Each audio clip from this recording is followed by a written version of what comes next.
ठीक है, please and your speech, please and your speech.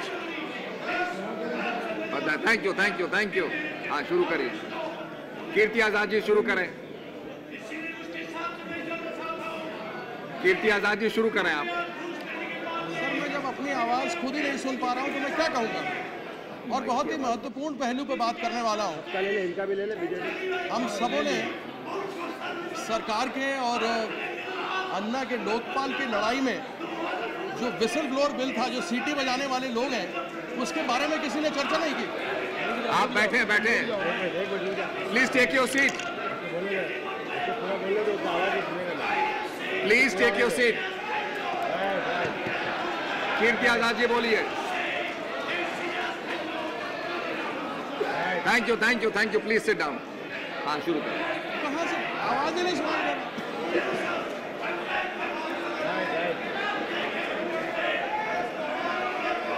आप बैठे। आप nothing is going on record. आप बैठिए, स्थान लीजिए अपना। प्लीज सिट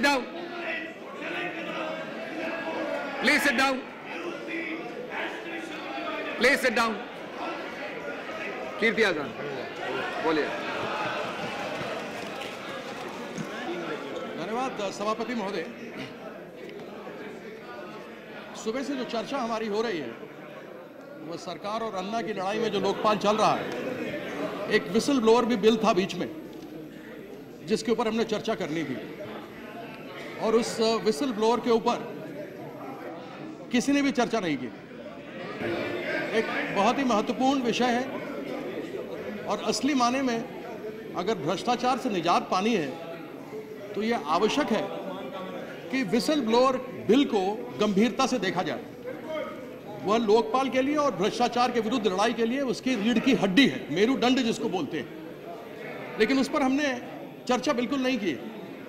पिछले कई वर्षों से हम देखते आ रहे हैं कि विसल ब्लोअर्स के साथ जो सीटी बजाने वाले लोग हैं उनके साथ किस प्रकार से अत्याचार हो रहा है।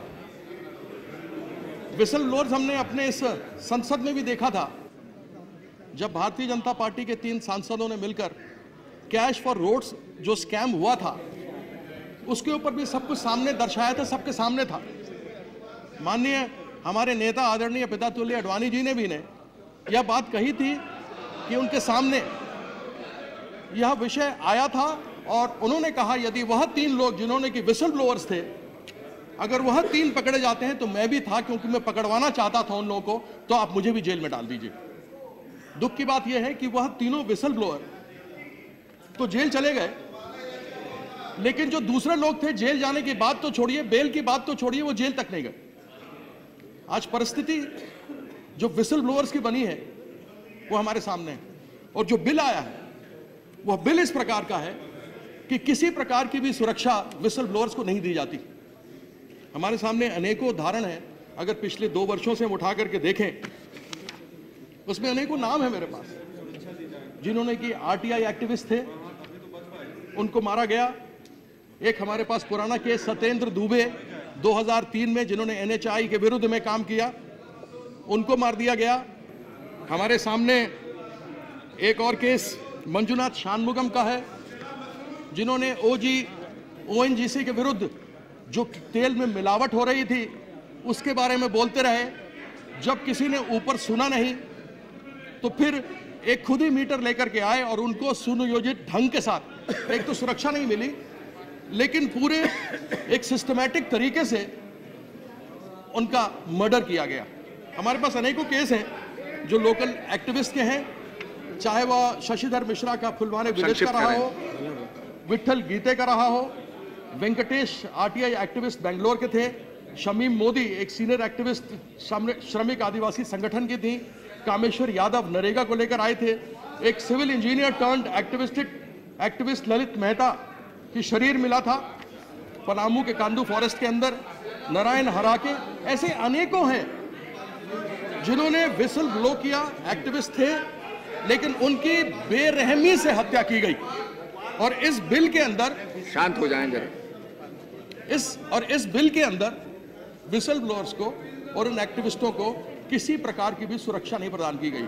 जो गलत कंप्लेंट करेंगे उनके विरुद्ध अलग अलग पेनल्टियां तो दी गई हैं, लेकिन जो व्यक्ति, अगर इस बिल का नाम विभीषण बिल होता तो ज्यादा बढ़िया था। घर का बेदी लंका ढाई, जो घर में ही बैठे हेरा फेरी होते हैं उनको बताता है।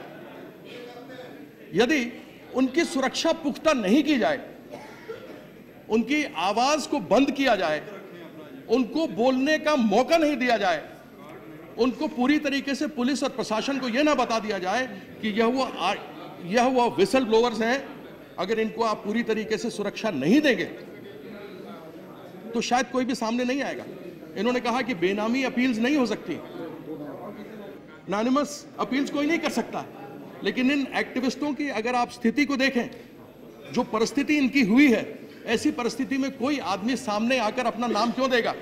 जब ऐसे लोगों को मारा गया है, मौत के घाट उतारा गया है, जो लोग सामने बढ़कर घोटाले के बारे में बताते रहे हैं, उनके विरुद्ध अगर सुरक्षा पुख्ता नहीं की जाएगी तो वह व्यक्ति सामने आकर अपना नाम क्यों देगा? वह डरेगा कि मेरे साथ कभी भी किसी प्रकार से हो सकता है।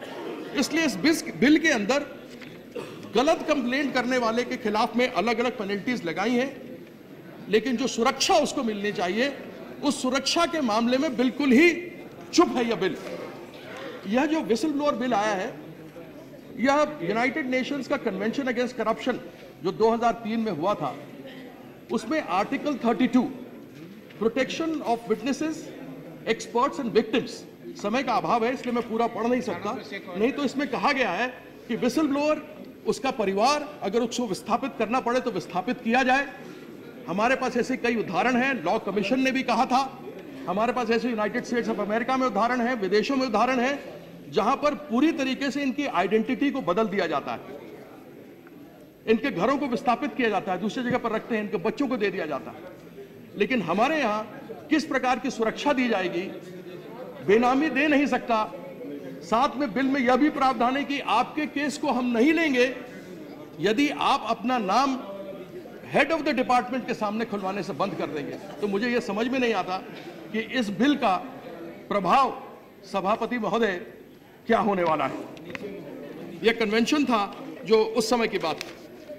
पेनल्टीज पर आप थोड़ा दिमाग घुमाएं तो एक जुडिशियल अकाउंटेबिलिटी बिल आ रही है, एक लोकपाल का बिल है, एक विसल ब्लोअर्स बिल है।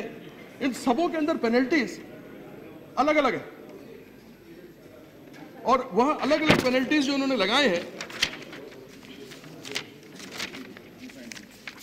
वह मुझे समझ में नहीं आता कि क्यों नहीं इस पर दिमाग लगाया सरकार ने। इसके अंदर सब कुछ है, मैल एडमिनिस्ट्रेशन के खिलाफ सब कुछ है, बहुत कुछ है, लेकिन एक उदाहरण के तौर पर माल एडमिनिस्ट्रेशन के ऊपर कुछ भी नहीं दिया गया। माल एडमिनिस्ट्रेशन का सबसे बढ़िया जीता जाता अगर आपको उदाहरण चाहिए तो वह कॉमनवेल्थ गेम्स है। कॉमनवेल्थ गेम्स में डिले होता रहा, देर करते रहे, विलंब होता रहा, इमरजेंसी के नाम पर बढ़ा चढ़ा करके, जैसे कि एक स्टेडियम आपके जवाहरलाल नेहरू स्टेडियम था, उसके 961 करोड़ रिनोवेशन के लिए लगा दिए गए। ऐसे ऐसे पौधे खरीद लिए गए जो दिन में, जो धूप में चलते नहीं। बाहर से लाइटें ऐसी मंगा ली गई जो 5,000 की बिकती थी वो 26,000 में हो गई। ऐसे अनेकों केस थे जो मैल एडमिनिस्ट्रेशन के थे, जो विलंब के कारण से जो गड़बड़ियां होती हैं और पब्लिक को लॉस होता है, उसके बारे में नहीं कुछ कहा गया। यह मैल एडमिनिस्ट्रेशन एक ऐसा महत्वपूर्ण बिंदु है जो इसमें आना चाहिए।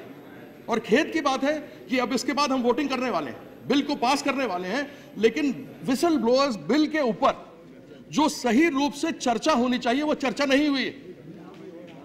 आप बेनामी क्यों रखना चाहते हैं विसल ब्लोअर को? संक्षिप्त करें। जिस प्रकार से यूपीएससी के एग्जाम होते हैं या एग्जामिनेशन स्कूल में बोर्ड के होते हैं, उसके अंदर कोडेड बिल को कर लिया जाए, असली जो रोल नंबर है उसको हटा दिया जाता है और कोडेड नंबर्स डाल दिए जाते हैं। अब संक्षिप्त और उसके बाद, सर मैं संक्षेप में ही कह रहा हूं, लेकिन मैं तो यह चाहता हूं कि इसके ऊपर नहीं वोटिंग होनी चाहिए। समय कम है जरा, आप जानते हैं। इस पर हमें कम से कम पूरे तरीके से गप करना चाहिए, इसके ऊपर चर्चा होनी चाहिए। आप इसको कंटिन्यूएशन कल क्यों नहीं कराते? समय कम है। विसल ब्लोअर बिल एक बहुत ही महत्वपूर्ण बिल है, इसके ऊपर पूरी चर्चा होनी चाहिए। विस्तार से चर्चा हो, मेरे ख्याल से यह सत्ता पक्ष को भी समझना चाहिए।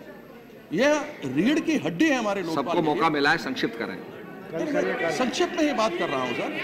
कल करिए, इसको आपको कल लेना चाहिए। इसके ऊपर आज वोटिंग न कराएं, इसको कल लें।